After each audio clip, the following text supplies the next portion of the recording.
네, 시장에서 살아있는 종목을 골라야 또 달콤한 수익으로 이어지겠죠. 여러분의 포트폴리오를 점검하고 알찬 종목만 쏙쏙 뽑아드리는 체리피킹 코너로 이어가 보겠습니다.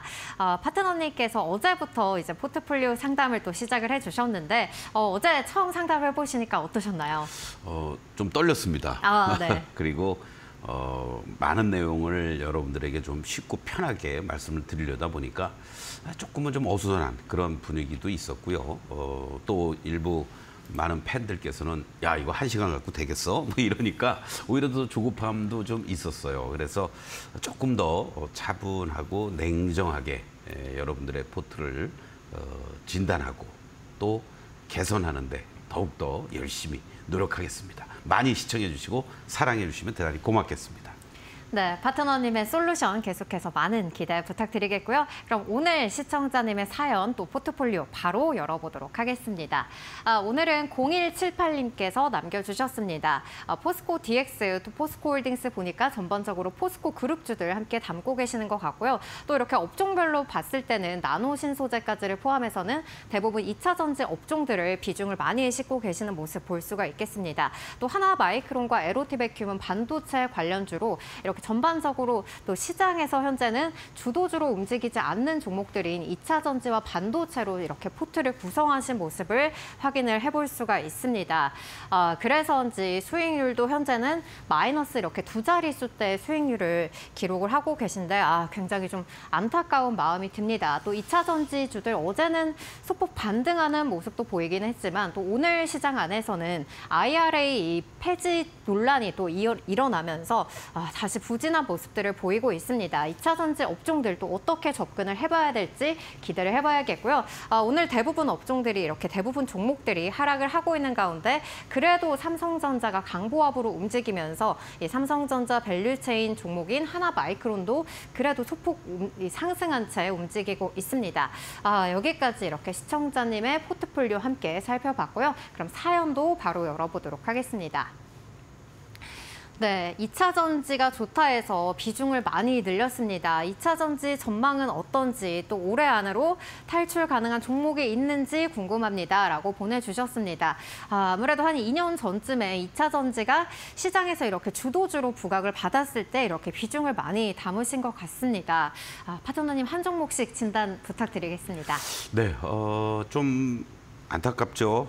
2년 동안에 걸쳐서 마음고생 많이 하시고 계좌의 손실도 우리가 시간이 지나면서 계속 우상향이 되면 얼마나 좋겠습니까? 그러한 것이 투자의 목적이 될 수 있겠고 또 거기서 무엇인가 우리가 또 부의 재생산과 구축을 이룰 수가 있겠는데 기본적으로 지금 뭐 한 30% 내외의 손실을 보고 계시고 뭐 포스코 DX, 포스코 홀딩스, 나노 신소재까지 한다라면은 2차 전지 밸류체인과 관련돼서만 한 55%의 비중.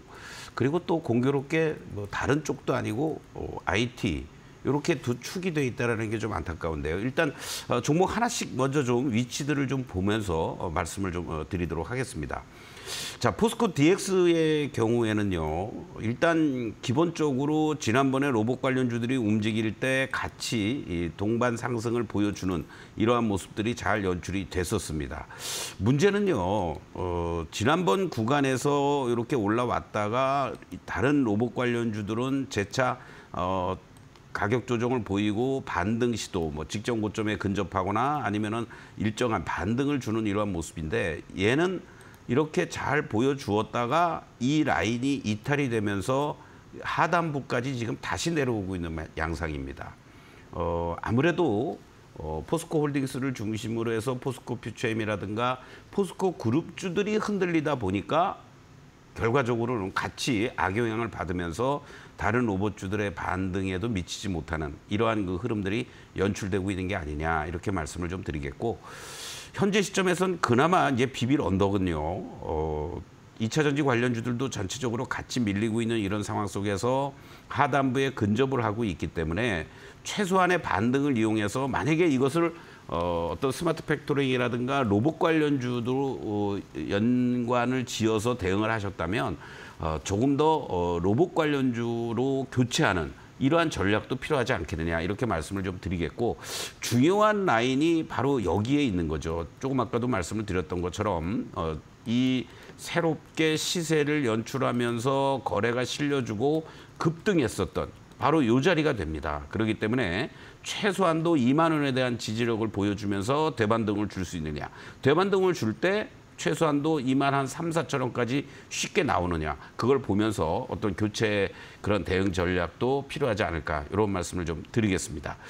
그리고 이제 또 가장 또 걱정스러운 것 중에 하나가 비중 15% 포스코 DX 같은 경우는 특히 비중이 30%나 되기 때문에 더 상당히 부담스러운 그런 위치에 있다라고 보시면 좋을 것 같고, 자 포스코 홀딩스의 경우에도 이렇게 뭐 급락과 급등한 것은 프리마켓과 애프터마켓에서의 그 소수 거래로 이루어진 부분이니까 이거는 이제 무시하시면 되는 거고요.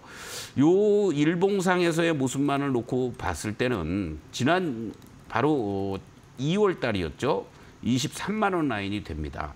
이 라인까지 이제 자꾸 근접해주는 이러한 모습들이 나타나고 있다는 것이 부담스러운데 지금 전체적으로 포스코 홀딩스의 경우에는 포스코 퓨처엠의 증자에 대한 부담감까지 같이 이제 영향을 받을 수밖에 없고 2차 전지 관련주들의 오늘 흔들리는 가장 큰 이유는 우리가 흔히 IRA 법안의 이러한 어떤 폐기 또는 조기 종결 뭐 이런 얘기들이 나오고 있죠. 그것을 우리가 좀 세부적으로 들어가 보면은 첨단 제조 생산 세액 공제라는 건데 이 법안이 원래는 2033년에 있다가 32년으로 1년 앞당겨졌는데 이번에 감세 법안을 서로 공화당, 민주당이 딜하는 과정에서 야 그때까지도 아니고 28년까지 그냥 폐기하자 이런 얘기가 나오니까 다 관련되는 거라는 얘기죠. 태양광도 그렇고 2차 전지 배터리 소재단들도 그렇고 바로 이 부분이 2차 전지 관련주들을 또 한 번 크게 흔들리게 만드는 요인으로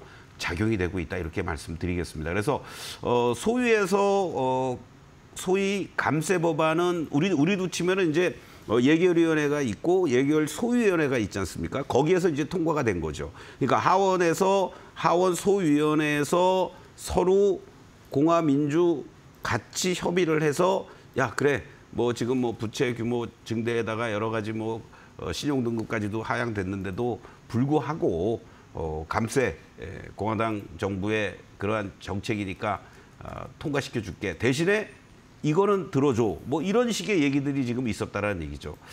다만 하원 본회의에서 우리로 치면 통과가 될지의 여부는 우리가 조금 더 뉴스플로우를 확인해야 되지 않겠느냐. 이런 것은 좀 우리가 확인을 하면서 대응하는 게 좋지 않을까 이렇게 말씀을 드리고 현재 시점에서는 포스코 홀딩스 비중이 다행히 뭐 15%입니다. 물론 뭐 적으면 적고 많다면 많다고 볼 수 있는데 이건 뭐 일단은 버티셔야죠.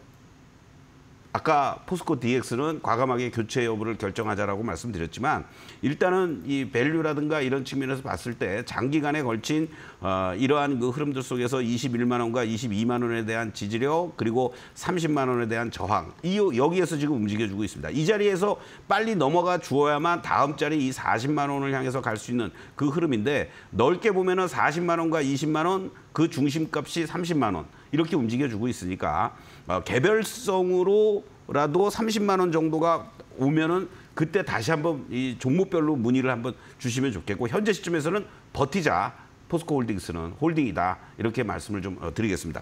그리고 세 번째 종목으로 이제 나노신소재죠. 나노신소재의 경우에도 같이 아까 우리가 2차 전지와 관련된 이런 말씀을 드렸는데 그나마 지난 4월 달에 이 저점이었던 이 47,750원 뭐 48,000원이나 뭐 마찬가지인데 여기를 다른 것들은 지금 다 깨고 내려가고 있는데 얘는 그래도 버티고 있어요.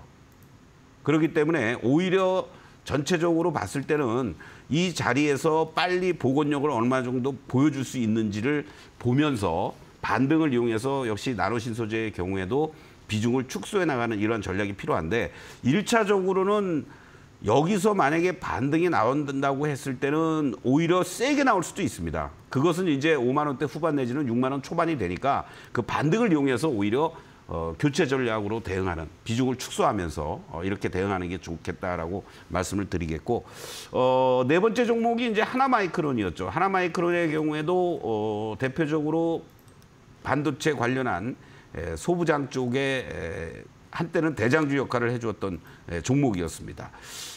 이 종목도요, 이렇게 길게 보시면 주가가 단계별로 한 단계 상승을 했다가 그리고 여전히 어떤 모습입니까? 지지와 저항 속에서 박스권에 갇혀 있는 모습입니다. 이 흐름들을 감안해서 본다면 오히려 지금 물론 일시적인 현상이다, 뭐 가소회가 붙었다, 그래서 디램 가격이 올라간 거다라고는 하지만 이러한 엔비디아의 신제품 출시라든가 그리고 또 삼성전자의 여러 가지 일련의 그런 일들, 뭐 대규모 M&A를 단행한다든가 또 투자와 관련된 부분에 대한 청사진을 발표한다든가 하는 이런 부분들을 감안하면은 하나마이크론 같은 경우에도요, 지금 자리에서는 오히려 저는 비중을 소위 매수 타이밍이 됐다라고 볼 수 있는 거죠. 그런 관점에서 본다면 뭐 오늘 내일 분할 매수의 관점으로 접근해도 비중을 좀 늘려도 좋지 않을까, 이런 말씀을 드리겠고, 자 마지막 종목으로 에로티베큐이 있습니다. 자, 이 종목은요, 삼성전자가 7%의 비중을 가지고 있습니다. 그러니까 그러한 측면에서 한때는 뭐 삼성 관련주야 이러면서 좋았는데, 삼성이 어떻게 보면은 제코가 석재 아니겠습니까? 먼저 살아나야만 뭐 관련된 뭐 지분을 갖고 있든 또는 뭐 투자를 했든 그런 어떤 종목들의 후광 효과를 볼 수 있지 않을까, 이런 측면에서 본다면 뭐 지금 자리에서는 그래도 지난번 구간에서 봤을 때 외국인들 또 기관들도 중간중간에 들어오는 이러한 모습들이 나타나고 있죠. 이러한 부분들을 감안하면 여기 저점은 7,650원은 이제 뭐 안 내려올 것 같고, 최소한도 지금의 위치에서는 이 8,500원과 요 9,000원 사이가 지지를 보여줄 수 있는 그런 자리다라고 판단이 됩니다. 그래서 요거를 비중을 더 지금 늘리기보다는 현재 비중을 유지하시면서 하나마이크론을 비중을 늘리고, 그리고 이 종목은 나중에라도 다시 한번 요 10,000원에서부터 11,000원 사이 정도가 오면은 그때 어떻게 할까에 대한 개별적 진단을 문의를 다시 한번 주시면은 좋지 않겠느냐, 이렇게 말씀을 드리겠습니다. 네, 한 종목씩 이렇게 주가 위치를 보면서 대응 전략을 제시를 해주셨습니다. 종목 교체, 또 홀딩, 비중 축소 이렇게 다양한 의견 주셨고요. 또 2차 전지 업종과 관련해서 또 IRA 조기 폐지 이슈까지 짚어주셨습니다. 그럼 시청자님의 포트폴리오 또 어떻게 정리를 해보면 좋을지 파트너님께서 다시 한번 정리 부탁드립니다. 네, 아까 중간중간에 이제 말씀을 드렸지만요. 포스코 DX 같은 경우에는 일부라도 현재 시점에서 좀 교체를 하시고, 그리고 반등 시마다 비중을 좀 줄여나가는 이러한 전략으로 대응하는 게 좋지 않을까, 이런 말씀을 드리면서 굳이 로봇 관련주 쪽에 관심을 좀 가지신다라면은 저는 클로봇을 좀 말씀을 드리고 싶습니다. 뭐 가격도 지금의 가격하고 비슷하단 말이죠. 2만 원 이하 자리에 놓여져 있단 말이에요. 그렇다면은 내가 이 종목이 손실이 나 있다고 하더라도 뭐 반 정도는 클로봇으로 수평 이동이 가능하죠. 그랬을 때 포스코 DX가 마이너스 30%인데 바로 30% 급등 보여줄 수 있을까요? 그거 쉽지 않습니다. 근데 클로봇은 하드웨어와 소프트웨어 쪽에서의 로봇 관련주로서 보스턴 다이내믹스하고의 연계성, 또 현대차, 네이버의 지분도 출자를 받은 상태, 그리고 보스턴 다이내믹스도 어떤 식으로든 옵션 조약이 있습니다. 조항이 있기 때문에 올해 안으로는 상장하면서 투자했던 기업들이 엑시트를 시켜줘야 된다. 여러 가지 이런 내용들이 나오고 있다는 걸 감안하면 오히려 클로봇 쪽으로 반 정도는 수평 이동을 해놓고 이쪽의 움직임들, 뭐 일부 소형사에서 리포트도 나오고 있는데 목표가 3만 원을 잡아주고 있단 말이죠. 그리고 지금 잠깐 클로봇의 모습을 보시면 한번 주가가 이렇게 움직일 때는 되게 탄력적으로 움직여주는 성향이 있습니다. 그러한 것들을 감안한다면 오히려 이 지금의 위치에서는 이제 가격 기간 조정을 다 마무리 적어가고 있는 그런 시점 아니겠느냐. 그래서 거래 실리고 급등하면 또 못 쫓아가요. 그렇기 때문에 지금 자리에서 반 정도는 수평 이동으로 교체 전략하는 게 좋지 않겠느냐, 이렇게 말씀을 드리면서 또 다른 종목들 아까 말씀드렸던 것처럼 포스코홀딩스 보유, 그리고 나노신소재 비중 축소. 나노신소재 같은 경우에도 지금 말씀드리는 것들은 지금 자리에서 뭐 비중 축소하거나 이런 게 아니라 지금은 전체적으로 일단 여러분들 반등을 기다리는 그런 전략이 필요하다라는 거죠. 그래서 반등을 이용해서 그러한 종목별로 나노신소재 비중 축소, 또 하나마이크론 같은 경우에는 지금 자리에서 뭐 조금씩 분할 매수하면서 비중을 다시 좀 늘려나가는 이러한 전략들, 이렇게 말씀을 드리도록 하겠습니다. 그리고 아까 말씀드렸던 것처럼 마지막 에로 티백튠 같은 경우에는 보유의 전략으로 대응하고 나노신소재 비중 축소, 그리고 하나마이크론 비중 지금부터 조금씩 분할 매수하면서 확대해 나간다. 이렇게 말씀을 좀 드리겠습니다. 일단 기본적으로 2차 전지와 IT에 편중돼 있는 이 비중을 어떤 식으로든 정리하면서 뭐 3분의 1씩이 됐든 2분의 1이 됐든 그리고 지금 현재 시장에서 주도하고 있는 종목 위주로 기다렸다가 눌림목이 연출될 때 조금씩 편입해 들어가는 이런 어떤 교체 전략이 지금 문의 주신 우리 0178님의 경우에는 시급하다. 이렇게 다시 한번 강조를 드리겠습니다. 네, 시청자님 반등을 이용하자는 점 기억하시면서 솔루션 참고해 보시기 바랍니다. 이렇게 개별 종목이 아니라 또 나의 전반적인 포트폴리오 건강 상태를 체크해 보고 싶다 하시는 분들, 여러분들 참여 안내 다시 한번 도와드리겠습니다. 여러분이 가지고 계신 종목 중에 비중이 가장 많은 5개 종목을 종목명과 매수가, 비중 이렇게 3가지 적어서 문자 샵 3772번으로 보내주시면 되겠고요. 또 여러분의 투자 성향이나 보유 기간 등 다양한 사연 까지 보내주시면 더욱더 꼼꼼한 솔루션 받아보실 수가 있겠습니다. 그럼 저희는 잠시 후 개별 종목 상담 코너로 돌아오겠습니다.